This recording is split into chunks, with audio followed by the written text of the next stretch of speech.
we are looking out over the Columbia River, which leads out to the Pacific.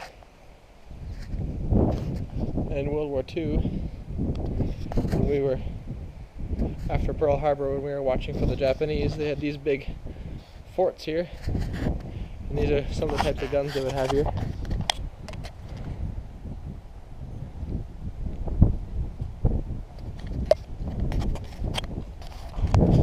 Eight inches in diameter.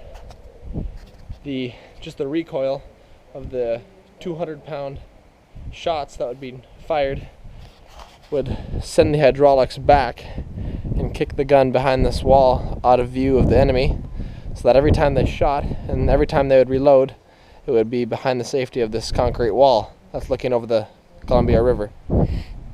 So the hydraulics would the recoil would just kick the hydraulics back behind the safety of this wall, and then they could, rearrange it, or they could turn it, and then they could come around here and load the shells in there to be fired.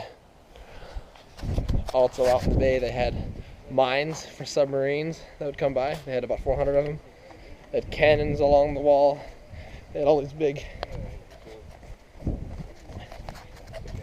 munitions and big batteries along the coast, watching for the Japanese during World War II.